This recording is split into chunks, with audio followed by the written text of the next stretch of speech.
What is up, everybody? Welcome back to another episode of Too Pop to Handle. I'm your host, Andrew Nucatola, your pop culture best friend. And as always, I hope you guys are having a fabulous week. It is officially September. What the fuck? Time really does fly when you're having fun. And, that is exactly what we do in this podcast. We are so good at having fun, which, it just makes sense if the months are just flying by faster than ever. Needless to say, I feel like September is kind of like a fabulous month. The weather starts to cool down a little bit. You can finally break out that denim jacket or maybe your favorite sweater that's been collecting dust in the back of your closet for the last few months. You can finally enjoy pumpkin flavored things without people jumping down your throat and telling you that it's too early to be enjoying it, which it's just like negativity that nobody needs in their life. But most importantly, and I think this is really the reason why September is such a fabulous month, is because Beyonce was born in September. September 4th, 1981. Mark it on your calendar. It is a national holiday. I feel like we should have off on Beyonce's birthday. I feel like the bank should be closed. There should be no mail. It should really be a day where we come together as a nation and just celebrate the greatness that is Beyonce. But maybe one day when I run for president, I'll put that into action. But for now, I am just here to remind you all to, do your duties, stream a Beyonce album, whatever it may be. Make sure, you were celebrating Queen Bee's birthday this year correctly. Moving right along, September is also a fabulous month because there's just so many, I feel like pop culture things start to ramp up again. The summer kind of takes a lull, but once September hits and is back in action time, we have the VMAs, we have the Emmys, we have New York Fashion Week. I feel like so many TV shows start coming back in September. I was looking at my calendar of upcoming shows that are starting soon, and I was like, oh my God, I'm literally going to be watching TV every single night for hours when I get home because there are so many shows coming back in the next few weeks. I cannot wait. We are rummaging through this year so fast. Before we know it, we're going to be putting up a Christmas tree. It is crazy, but we have a fabulous show, as always, in store for you guys today. And before we hop into our pop culture moments from the week that were just too pop to handle, we have some housekeeping to do. So first and foremost, if you did not see, I uploaded a bonus episode for you guys yesterday. Just, I'm the gift that keeps on giving. I am so dedicated to my art. I uploaded a bonus episode of me going track by track of Sabrina Carpenter's latest album, Short and Sweet. It was so much fun to record. Like I said, it is up now, so if you missed that, go check that out. I am loving this album, and it was really fun to dive into all of the Sabrina-isms, as I kept saying on the album, and just her humor and the production choices they made. It was really, really fun to record, and I really loved the episode, so make sure you go check that out if you have not yet. The second thing, next week's episode, I'm a little back and forth of when I'm going to upload it. I typically record on Tuesday nights, and next Tuesday is the debate, and I don't want to be editing the podcast or recording while the debate is going on. So I'm definitely not going to record on Tuesday. And then Wednesday night is the VMAs. So TBD if I'm going or not. I haven't gotten a ticket yet, but never say never. But regardless if I get a ticket or not, I want next week's episode to be a VMA recap episode. So I'm leaning on a Thursday recording day and then dropping it on Friday, which is definitely a little weird and definitely not something I'm used to. Releasing an episode on a Friday seems strange to me when I've been releasing on Wednesdays for the most part, for the entire length of the podcast. But next week is going to be a little bit different. Keep up to date on my socials. We are at 2pop the handle on Instagram. I'll keep you guys up to date on our stories there. So I'm aiming for a Friday episode, which might be kind of fun, start the weekend a little early with, your favorite pop culture podcast. Regardless, it's going to be a VMA recap episode, and I'll sprinkle in any other pop culture things. But just a heads up for next week's episode is going to be a little bit different. And then if anybody is watching on video, we need to address the elephant in the room. My apartment is bare. I was not robbed. I am moving. Me and Thomas, my boyfriend, we are moving in 2 weeks, I think, is coming up. It's the middle of the month. We are moving literally around the corner, not far at all. But we are in the process of packing everything, and it just made the most sense to take all the art and everything off the walls. So we have a very bare studio, aka my living room here today, so I apologize for that. Depending on the state of the living room next week, wherever we're at with packing, it might be an audio only episode, especially if I'm uploading it so late in the week. I might just do audio only, but we'll see what I'm feeling and what the state of the apartment is in. We'll see from there, but I am moving. I am very excited. We will see, I'm not sure how I'm going to set the podcast up, but the new apartment is definitely going to be some trial and error for a little bit, but very exciting things there. But yes, those are all of my housekeeping things, all good things, very exciting. And I think now it is time to hop in to our moments from the week that were just too pop to handle. Let's get some rapid fire pop culture going. First things first, I cannot get enough of talking about this bitch, Miss Adele. So I've been talking about her Munich residency for the last few weeks, and they built the stadium for her. She's been just like killing it. She is just like a one in a million artist that we are so lucky to be alive at the same time as Adele. So she has officially wrapped her Munich residency and she is headed back to Vegas in October. These shows were actually scheduled for March, but she had to reschedule them. I believe she got sick. Don't hold me to that, but I'm pretty sure she was like under the weather and couldn't do the show. So she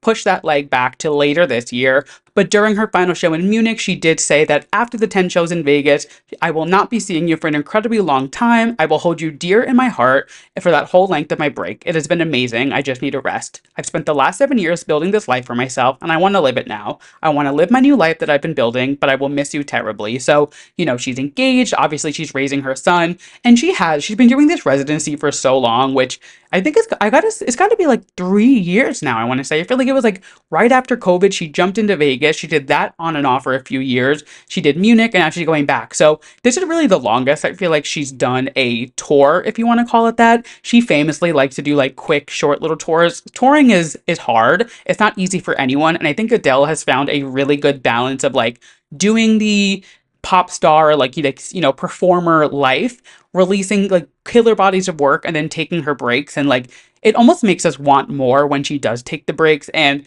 she said this break could be up to 15 years, which does sound like a really long time, and it is a really long time. But with Adele, I feel like, her music is so timeless. It's very, you could listen to any of her albums today, even if it was her first album that came out. God, what was that? 2008 she dropped her first album.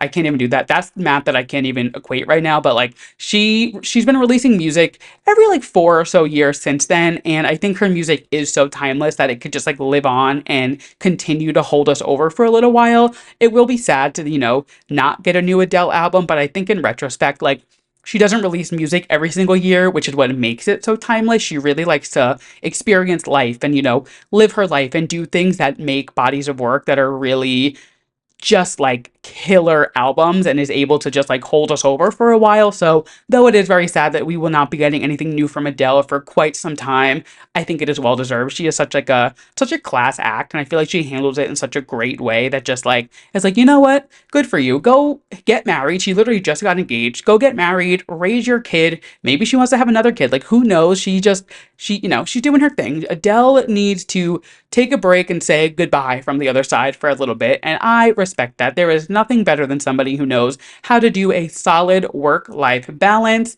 And moving on to somebody else who is putting some things on a hiatus, Charli XCX has officially deemed Brat Summer to be over. She tweeted yesterday, or I guess posted, whatever you do on X now. It'll never be X to me, by the way. It will always be Twitter. I've been on that app literally since 2009, and nothing in my brain will ever compute it to being X. So she tweeted, she posted, she X'd. I don't know what the fuck they call it these days, but she posted on Twitter. She said, "Goodbye forever, Brat Summer." Now, of course, it does not mean the Brat era is over. She is literally gearing up to start the Sweat Tour next week. I think it's the 14th she starts in like Michigan or something. And we do know that there is a final remix coming for the Brat album. So obviously the Brat era is long from over and she has more things to do. I think she was just kind of like digging into the idea of like Labor Day, the summer end, that whole vibe.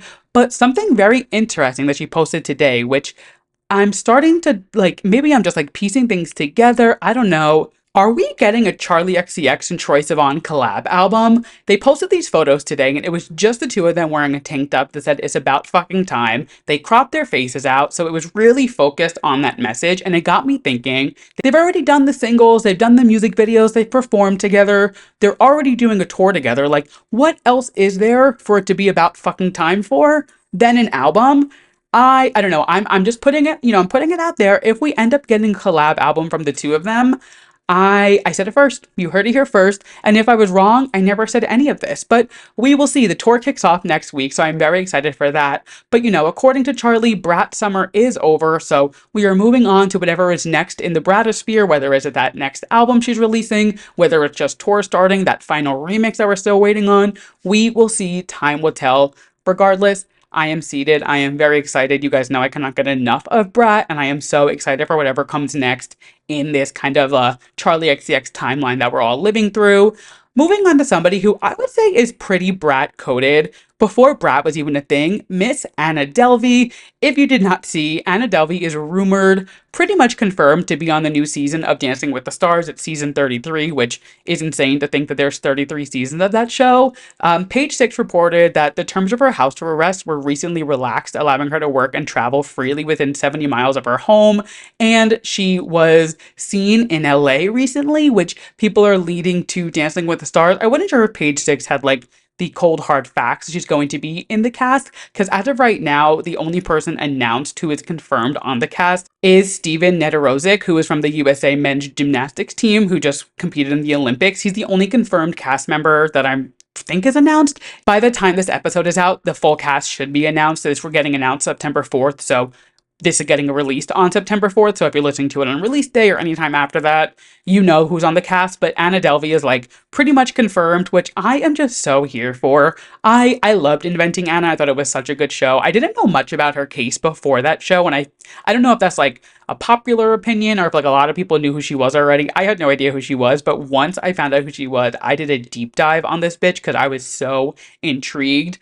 Obviously, yeah, she scammed people out of money, and is it the best, is it the best look? No, but at the end of the day, like, she served her time. She didn't kill anyone. It is what it is, but I am very excited for this like Anna Delvey renaissance that I feel like we're having. She has her new TV show coming out, The Dinner Parties with Anna, I believe it's called, or Delvey's Dinner Club. I apologize. She's been making her social media comeback recently. She's been very active and like doing a lot of content with the USA Network. So I think a Dancing with the Stars spot would be so much fun for her, and I think it would just be like something completely new from her that nobody expected, which I think with Anna Delvey, you kind of had to expect the unexpected. So very excited for that. I kind of go in and out with Dancing with the Stars. Some seasons I watch, some seasons I don't. The season that Charli D'Amelio won, I watched it religiously. It was such a killer season. It usually just kind of depends on who's in the cast, if that's going to make me watch or not. If Anna Delvey is confirmed in the cast, I will be seated for that, and I will 100% be watching and voting for Miss Anna Delvey every single week. But TBD, we'll see who's announced in the cast, and we'll chat about it next week. But moving right along into our next thing, the Motorola Razr is so back. If you did not see, Mattel and Nokia are set to launch a Barbie flip phone that is literally going to have no internet access, no social media. It will only include technologies that are available in the 90s and 2000s. So it will have a basic camera. You will be able to call and text on it. And I am just like, what the hell? I feel like growing up, you always hear your parents talk about the fact that like trends always come back around. You're going to see things, that go out of style, come back in style. And we are literally witnessing the rebirth of the Motorola Razr. This is insane. So the phone's going to retail for $130, and it is going to it's targeted towards Gen Z as a digital detox. They want to, make it a way for people to like unplug a little bit and just have the necessities of a basic cell phone like we used to have when we were growing up. Now, I personally will not be purchasing one. I just don't feel the need for it, but I'm very excited to see the people who end up buying this just solely for the Instagram photo op, because like we all know at least 3 people, so many people come to my mind when I'm like, they're going to buy this phone just to take the Instagram photo, completely defeat the purpose of the digital detox of this phone. Post the photo and then they're never going to use the phone again. And when you see me double tapping every single Instagram photo, TikTok, Reel, mind your business, I'm here for it. I am all about a photo op. I'm all about a prop. So kudos to you. It does come with stickers, which is pretty enticing, but will not be purchasing myself. But anybody out there who is looking for a digital detox or a cute little Instagram prop, Mattel and Barbie are coming your way. And the final pop culture rapid fire moment we're going to talk about is going to lead us perfectly into our new music segment. But Miss Sabrina Carpenter has hit #1 on the Billboard chart, and I am so thrilled. You guys know I'm obsessed with Short and Sweet. I think it is a fantastic album. Again, I did the whole episode yesterday that talked about the entire album track by track, just breaking it down for everybody, and it is what she deserves. It's her first album to go #1. It is the 3rd highest debut of the year, only behind Taylor Swift and Beyonce, which like being in that top 3 with the 2 of them ahead of you has got to be such an incredible feeling for her. She is really having such a killer moment right now, and seeing her get, the numbers and the flowers and everything that she deserves just like warms my gay little heart.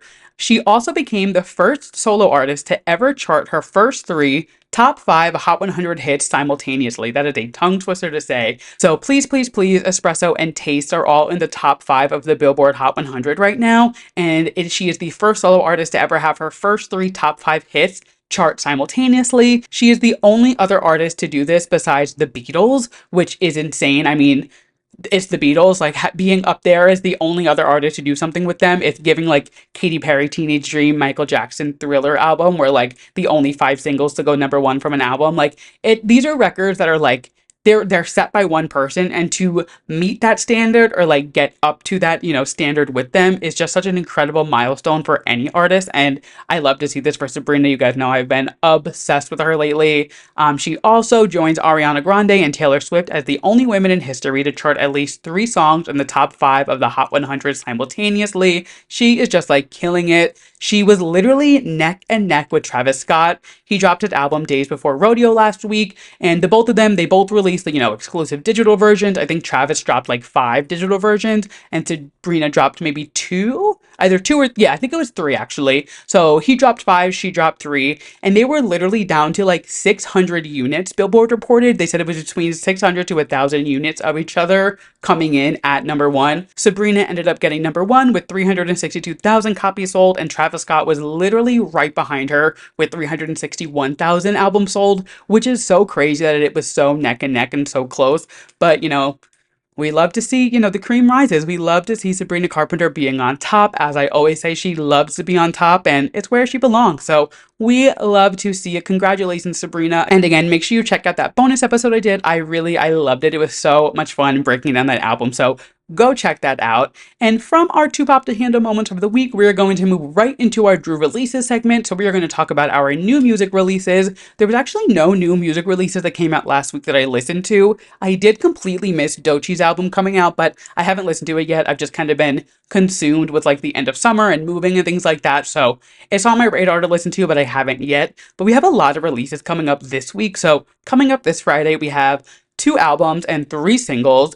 First up, we have The Dare, who he was a producer for Brat, and he has an album, What's Wrong with New York, coming out. He's been having a really big TikTok moment with the song Girls, and he has 3 other songs from the album out right now. I like his vibe. I like his sound. I'm excited to check out, what's in store for the rest of the album. We also have Paris Hilton dropping her album, Infinite Icon, coming up this Friday. And then as far as singles, we have Megan Thee Stallion with RM from BTS releasing Never Play. We have Halsey releasing the 4th single from her upcoming album, which is called Ego. Well, the single's called Ego. The album is called The Great Impersonator. You guys know I have been eating up her album rollout, so I'm very excited for this new single. It's kind of giving like a grungy rock kind of vibe again, which I'm very seated for, very excited. And then the final single we have coming out is Kim Petras featuring the Chainsmokers, Don't Lie.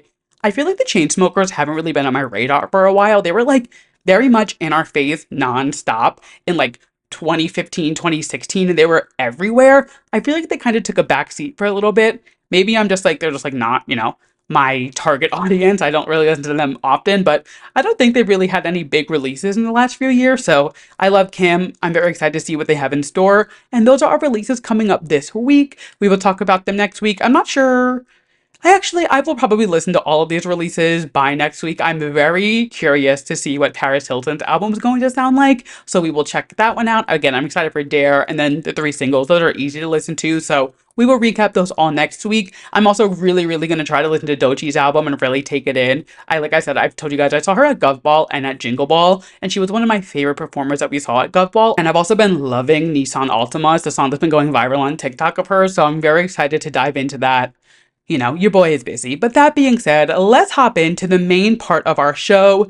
We are talking about the VMAs. So the VMAs have added 4 awards to their categories this year, and they're just social media driven awards. So you can vote. I believe it's just on their Instagram stories this week. I saw one of them go up today, and I'm assuming they're kind of, feathering them out over the next few days. But they are Song of the Summer, Best Trending Video, Best Group, and Most Iconic Performance. And we are going to dive into the Most Iconic Performance category because when you think of the VMAs, you really think of the iconic performances because there have been so many culture shift performances at the VMAs. So we are going to go through all the ones that are nominated for this award, and then I thought it would be fun to go through and pick out some other ones that I thought could be nominated in this category, and I have a few honorable mentions. So let's go through the nominees, then we'll go through the ones that I think could also be nominated, and we'll just, we're going to chat about, some fun VMA performances because that's really why we tune into the VMAs, right? So first up on the nominees, again, Miss Beyonce, happy birthday. Love on Top from 2011 is nominated. We all remember where we were when she popped that blazer open and rubbed her stomach and announced that she was pregnant with Blue Ivy.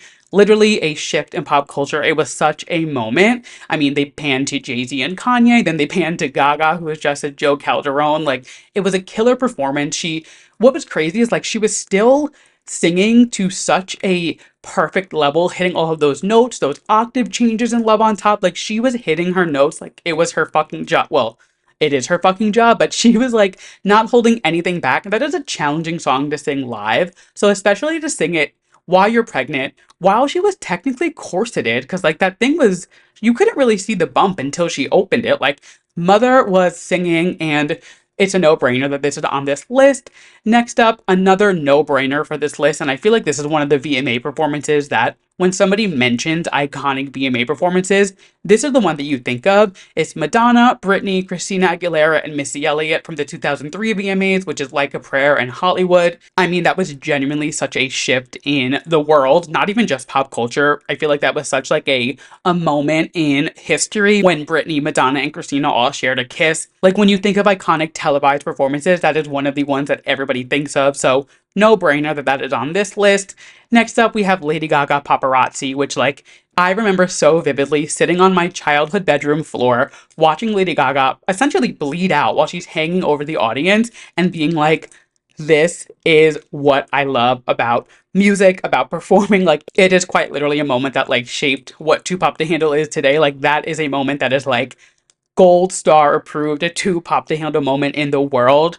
If this wasn't on the list, I would be at MTV headquarters with a pitchfork being like, are you guys fucking stupid? But they're not, because we love MTV, a Too Pop to Handle, and of course, Lady Gaga 2009 is on there. Next up, this one is 100% deserved to be on the list, but I think it's the most iconic thing to be on this list because it is literally from the very first VMAs ever. It is Madonna, Like a Virgin, 1984, which A, is crazy that the VMAs have been going on since 1984, and B, Madonna really is such, I mean, fucking like fork found in the kitchen. Of course, Madonna is such an insane pillar in pop culture, but for her to be on this list twice and her first VMA performance ever at the very first VMAs is just like, it's so incredible to see like celebration like this over an artist who has really shaped so many other artists' careers. So I was very pleased to see that and just thought it was like a fun little nod back to like the real roots of what the VMAs were. Next up, we have Taylor Swift, You Belong With Me. I mean, she's in the subway, she runs into the street, she's performing on top of a taxi outside of Radio City Music Hall. It is like quintessential New York, quintessential VMA performance. I love that performance. Next up, we have Katy Perry, Roar. Now, I personally, and I love Katy, so before we even get ahead, let's get our facts straight. I'm such a Katy fan, and I loved this performance, but when I was looking at the list of other performances that have gone on in the VMAs, this one just didn't jump out to me as one of the most iconic of all time, with the other ones that weren't on the list. But I mean, performing on the Brooklyn Bridge, that was such a moment. I think she was the first artist to do that ever at the VMAs, or like maybe in history. It was such a moment, and like I remember watching it and being like, whoa, like that is such a cool way to take your VMA performance and really like put your stamp on it. Do not get me wrong, it is so iconic, and I did love the performance, but like looking at the rest of the list, I was like, that's interesting that that made the cut. But again, she is Katy Perry, and she is getting the Video Vanguard Award this year, so if they didn't put her on the list, it would kind of be a slap in the face. They're like, oh, we're giving you the Lifetime Achievement Award this year, but you're not nominated for Most Iconic Performance. But it is what it is. Very happy to see Katy getting, any type of acknowledgement at any award show. And then the final performance that is nominated is Eminem, The Real Slim Shady from the 2000 VMAs. I feel like this is a performance that is on every single list. I was doing research just to kind of like, there were some performances that I was like, did I forget any? I wanted to like, check my facts.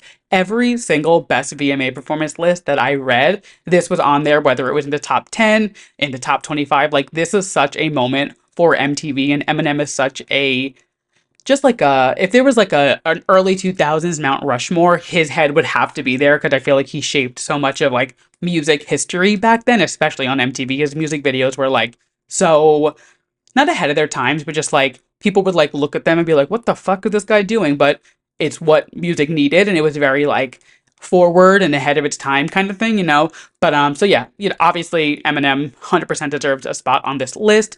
And then we're gonna hop into the ones that I thought should be nominated or could be nominated if they ever do this in the future. First up on our list, Miss Miley Cyrus 2013 We Can't Stop with Robin Thicke at the VMAs.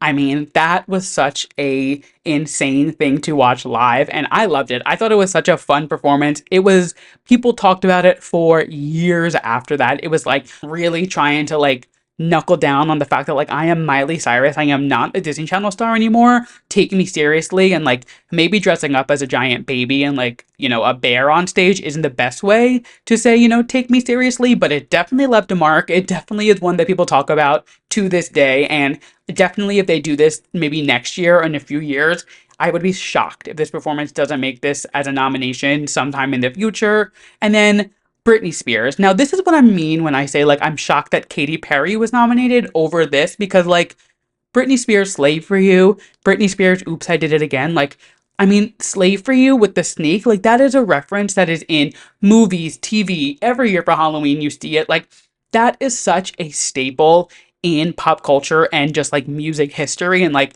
again, I loved Katie's performance. I think she definitely deserves a spot and like deserves her flowers. But the fact that like there was no solo Britney performances on the list of actual nominees when Slave for You, Oops, I Did It Again, like all of those performances exist, it definitely, you know, it shook me up a little bit. I was definitely surprised. But moving right along, we have Beyonce Lemonade.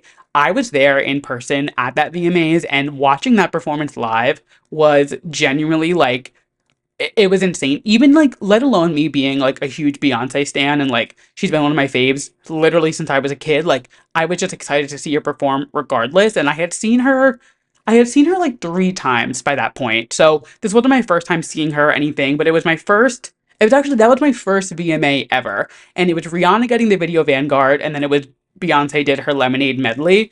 And watching her do that and the way she was like walking around the arena, like it was just such an amazing thing to see with my own eyes, especially as a Beyonce stan. And I would be shocked if this never gets nominated as one of the best performances, because like think about like when she smashed the camera with the baseball bat and it shattered, the formation at the end with all the hats, like it was just like, ugh. Talk about like career highlights for Beyonce. The Lemonade era was so major and like monumental just as a whole. Ugh, I love that album. That is an album that I think I want to do a Drew releases on, because there are so many layers to that album. I feel like it's like a croissant. There's so many little layers that you could peel back and just like talk about forever. Maybe I will do that soon. Maybe I'll bring Gotti back on. If you missed my Cowboy Carter breakdown, I had my friend Gotti come on and we talked about Cowboy Carter. Maybe I'll have her come back on and we'll do that. But regardless, Beyonce, she's already on the list, so I get why she wasn't nominated twice. But speaking of Beyonce, her Video Vanguard Award, when she did the self-titled performance, I think it was 2014, that was fucking insane. She did pretty much the entire album as her Video Vanguard performance, and it was flawless. I watched that performance. There's like the shittiest uploaded version of it. I don't know why. There's no high quality version of it on YouTube anymore. But I watched, there's like this shitty, it's zoomed in performance, and it's like the lowest quality. It looks like somebody filmed it on their Barbie phone, essentially. But I hold on to it because the self-titled Beyonce album is one of my favorite albums of all time. And that performance was just chef's kiss. Perfection. Moving on to our next person who I think could definitely be on this list, but she's already in the list twice, so I understand they couldn't give her 3 spots. But Madonna's Vogue performance in the 1990s VMAs was so major. I mean, the whole Marie Antoinette vibe of it. Just like to think about like Madonna having so many performances that could be nominated and are nominated, and they're all in different decades. It just goes to show that is true artistry and true like talent and concept, and like that performance is insane. I love it. And then the final performance that we're going to chat about that I think could be nominated in the future is Michael Jackson's 1995 medley performance, which I feel like everybody knows it. It is like it's one of the performances that like everybody has seen at least once, or like when they talk about Michael Jackson's career, is one of the ones that they always like cut to and pan to. I mean, obviously there's some things about Michael Jackson that people don't agree with and it's controversial, and I obviously am not taking sides on it. I'm just here to talk about pop culture and, fun performances and things like that. But you can't have a best VMA performance of all time list and not talk about Michael Jackson. They literally renamed the Video Vanguard Lifetime Achievement Award to the Michael Jackson Vanguard Award because of how insane his music videos were. He received the award himself in 1988, and then in 1991, they ended up renaming the award after him. Madonna has this award, David Bowie has this award, the Beatles, Beyonce, Rihanna, Shakira, Missy Elliott, Pink. Like, they don't just give this award to anyone. You have to really achieve that icon status and, have had monumental music videos. After all, it is the Video Music Awards. Like, it is about telling stories through videos and music. They ended up changing the name of the award back to just the Video Vanguard Award in 2006, but then following Michael Jackson's death in 2011, they changed it back to the Michael Jackson Video Vanguard Award. And then more recently, I believe in 2019, when the documentary Leaving Neverland came out and all the allegations came out, they scrapped Michael Jackson's name from the award, which makes sense. I understand, it's, you gotta stay politically correct and, be on the right side of whatever's going on. But you can't erase history. You can't erase the fact that, for a majority of this award being around, it was in honor and dedicated to Michael Jackson. So could not talk about the best performances of all time from the VMAs without mentioning that. And then my honorable mentions. Now, these are ones who, they were definitely big, major moments, but I don't think they would be nominated as the most iconic performances of all time, but they're just ones that I love. First up, Lady Gaga, You and I, 2011. She was dressed as Joe Calderone. She literally went to the VMAs as a drag king, and we all remember. That was such a moment, especially because she had just done the meat dress. She did the paparazzi thing, so that was the moment where all eyes were really on Lady Gaga, and her dressing up as Joe Calderone and committing to this bit for the entire night as this character was such a Gaga thing to do at that moment. She was really she had just released Born This Way, and it was kind of her rebirthing herself at the VMAs, and it was just such a moment. Next up, I have Nicki Minaj and Taylor Swift. So it was Nicki's performance. She did Trinidad Girls, The Night Is Still Young, and then Bad Blood. Taylor came out and they finished The Night Is Still Young and then did Bad Blood together. It was 2015. That was right after all the beef what they had on Twitter where they were going back and forth over the music videos that were nominated. So when Taylor came out and performed with Nicki, it was literally the Treaty of Versailles. It was these two forces that were just fighting on Twitter together, coming together on the stage in which they were literally pretty much arguing over on Twitter. And it was just it was one of those moments where it was wow, look at the girls getting along and, coming together to, give us an iconic pop culture moment. And speaking of iconic pop culture moments, Rihanna's Video Vanguard Award, I was there in person when she did it, and it was such a cool way that she did it. If you don't remember, she did 4 songs, I want to say, every commercial break, and they were all in a different genre of music. So she took her music and really just reinvented it for different performances throughout the night. And it was so cool. It was all different concepts, different looks, different colors. It was so well thought out and really just highlighted the fact that Rihanna can really cover so many genres and do it so flawlessly. And it just goes to show she clearly deserved a Video Vanguard Award. And that wraps up our most iconic VMA performances of all time. The VMAs are happening next week. I'm so excited to recap them with you guys. The VMAs are Christmas in August for me, so I'm so stoked to be recapping our first VMAs next week. And while we're on the topic of next week's VMAs, we just have one more thing to talk about, and it is the uproar that is going on surrounding Chappell Roan right now. And I'm going to say this one time and one time only: leave Chappell Roan alone. She has made it so clear what she wants out of her career. She wants to make music, have gay dance parties on stage, and just express her true artist on stage. The backlash that she is getting over the fact that she canceled 2 shows and rescheduled one next week is so insane. So if you did not see, she took to Twitter last week and said, "Due to scheduling conflicts, I have had to make the extremely hard decision to cancel my Paris and Amsterdam shows. I have rescheduled my Berlin show to the 23rd of September. I am so sorry and very disappointed. I promise you I will be back. I'm heartbroken. Thank you for understanding." And now, Obviously, her shows were next week, which just lines up way too close to the VMAs. And, you have to rehearse. It's the VMAs. It's a huge night for anyone's career, let alone your first performance ever at the VMAs. And if you're going to look me in the eyes and tell me any artist would not cancel their shows for a VMA performance, you are out of your mind. I understand being upset. Trust me, it sucks to have a show canceled. It's happened to me before. Like, I get it. You're looking forward to this concert. It's like the highlight of your month. You are so excited. And then for it to get canceled, it fucking sucks. I'm not discrediting being upset about that.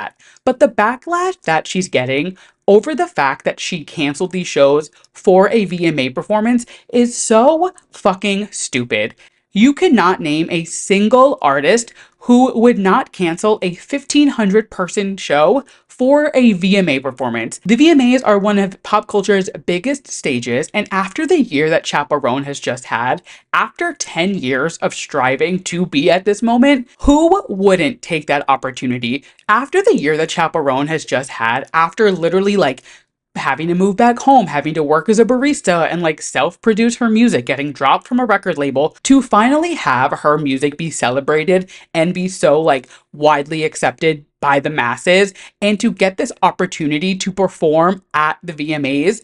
No shit, she canceled her shows. I think everybody needs to like take a deep breath and relax, because the way that people are treating her, if you don't leave her the fuck alone, there's never going to be another tour. I hate to say it, but I could honestly see Chappell Roan doing this album run and then like disappearing off the face of the earth. Maybe she becomes a producer, maybe she becomes just like background to people's albums, but the way people are treating her with the stalking, with like the way that they are just overreacting at everything she says, freaking out because she took this insane career opportunity.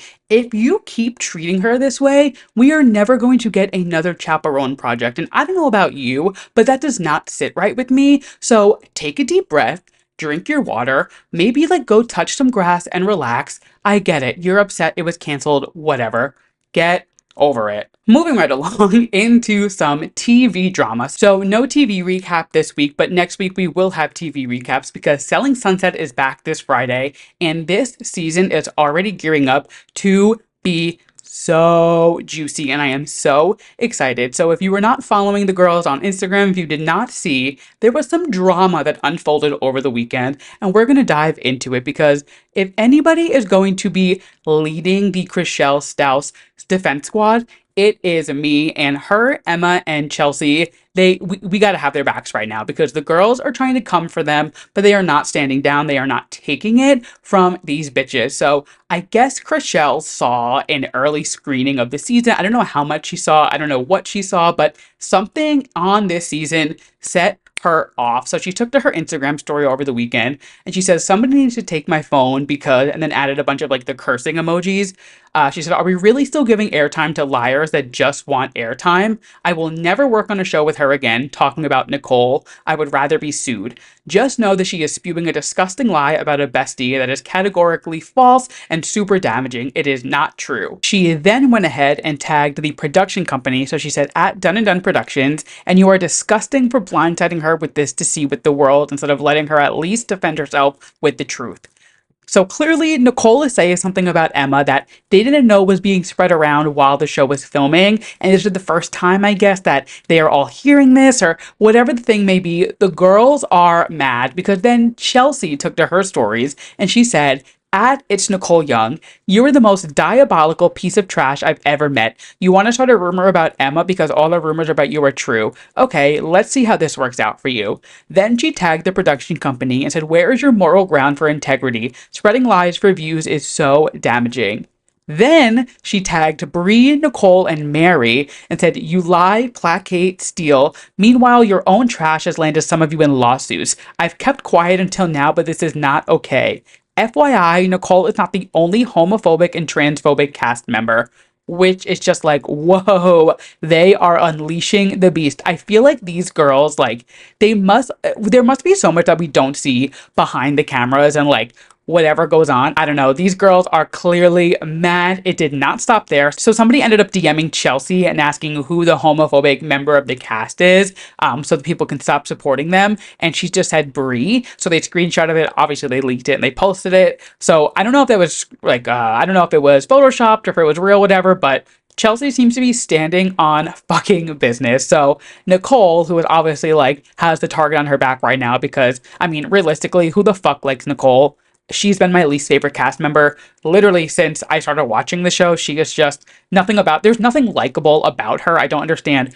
I mean, they keep her on because of the drama, but like, I don't understand what anybody could see in her. Like, she is just, ugh. I've never liked Nicole. This just further proves the fact that like she's trash. So she took to her Instagram story and she said, instead of attacking me and accusing me of lying, I think you ladies need to ask your bestie some tough questions. Did she let you know she was directly confronted on camera at the season 7 finale by the wife's best friend? Even still, I stated this info as a rumor. And given both of you have been the victim of extramarital affairs, I think you two would stand for the sanctity of all marriages. So I'm guessing Nicole is throwing around rumors that maybe Emma slept with a married man. Maybe she's like coming on to somebody's husband. Regardless, they will never make me hate Emma, Chrishell, or Chelsea. So I don't care what Nicole says. I don't care. You will literally never make me hate the three of them. I love the three of them. They are queens. They are like the best part of the show. And whatever the fuck Nicole is saying is probably a lie anyway, because she has nothing going on in her life. So she needs to just like talk shit about these other girls and like stir up some drama. We've seen it with Chrishell. Like, she just consistently is going after these girls to like get herself some more airtime, because God knows there's nothing going on in her life that's going to get her enough screen time. So I don't know. Regardless, it seems like Chrishell, Emma, and Chelsea are like sticking together and banding together and just like taking the high road with the three of them, just like being each other's support system. Chrishell posted a photo of the three of them and said, I love these girls so much. The days of us being afraid of lies being told are over. We have receipts and voices. And then Chelsea posted a photo of her and Emma and said, protecting her at all costs. And then Chrishell commented, how do I like this 5 million times? Love you both so much. Of course, she tried to ruin you in a sneak attack because she was never shown to be a liar again if given the chance to speak on it. What a weasel. So the girls are mad. I am so excited for this season. I don't know. I don't see Emma as being that kind of person. She's such like a girl's girl, and I don't know. We will see. Obviously, you never know what really happened, but regardless of what we end up seeing on the show, they will never make me hate Chrishell, Emma, and Chelsea, and I am so excited for this season. Again, it airs on Friday, so September 6th, I believe it is, on Netflix. And what's nice is they release the whole season at once. So we will see, you know, what damage I do over the weekend and how far I get in the season. Thomas and I are both like hooked on that show. So once we start, it's hard for us to stop. So we will see where we're at next week. And that brings us to the final segment of the episode. We have made it to my yes and my mess of the week. My yes being something I'm loving, and my mess being something I am not loving. And my yes this week, this is something that is just, it's just like a heartwarming moment that has been going on, and it's just something you love to see. So Beetlejuice, the sequel to Beetlejuice, is obviously coming out. I believe this week it comes out. And the press tour that they have been doing for this movie, the way that the cast, you can just tell that they all love each other and appreciate each other so much, is so heartwarming. So obviously Jenna Ortega is being added to the cast, and the way that they are just like, they welcomed her with open arms, Catherine O'Hara and Winona Ryder, that is, and the rest of the cast, but those the three of them have really been on this press junket together. Seeing the way that they talk so highly of Jenna, and the way Jenna is clearly so appreciative of being on this set with them. Beetlejuice is such like a coveted cult classic that people love and like die over. So to be doing this sequel so many years later and to be adding somebody new into the mix is a really big deal. I mean, it's so easy to ruin a sequel, but I feel like a movie like this, it's kind of like it's coveted. Like, the cast is not going to do it if it is not perfect, because they had such a perfect thing when they did the first one. To do a second movie and not do it like 100%, it's just not for them. And there was that one video where they were like, what took you guys so long to make the sequel? And Winona goes, we were just waiting for Jenna Ortega to be born. And Catherine O'Hara says, we were just waiting for her to grow up a little bit so she could, be cast in the movie. You can really tell that, like, as soon as Jenna got to set with these icons in this, like, insane sequel that people have been waiting years for, she was just welcomed with open arms. I also think they were just, like, killing the fashion on this press tour. Jenna had to be doing all of these references to old Beetlejuice costumes or old outfits that, like, the rest of the cast has worn. And it's very much giving, like, the Barbie press tour where Margot Robbie was just, like, nailing it with all of her fashion. It's kind of giving that idea, like, the callback to the original Beetlejuice movie and paying homage to the cast. It's just been, like, a flawless press tour. I'm very excited for the sequel. I don't know when I'm going to see it. I definitely want to see it because I love the original Beetlejuice and I want to see, what they do to kind of enhance this storyline. But this press junket has just been so nice to see and so fun to, like, see the cast all back together and see them welcoming Jenna with such open arms. Very, we'd love to see a sequel coming to fruition and, like, the cast being as excited as the fandom is. I mean, obviously, you guys know there is nobody more excited for Freaky Friday 2 or Freakier Friday than I am. So I understand, all the Beetlejuice fans out there, what this means to them. So very excited for that. Just love seeing this press junket. And my mess for the week, I don't love doing this. I usually try to make my mess something that isn't involved in the show, but it has just been bothering me so much the way people are just, like, flipping the script on this. And my mess of the week is the way people are treating Chappell Roan.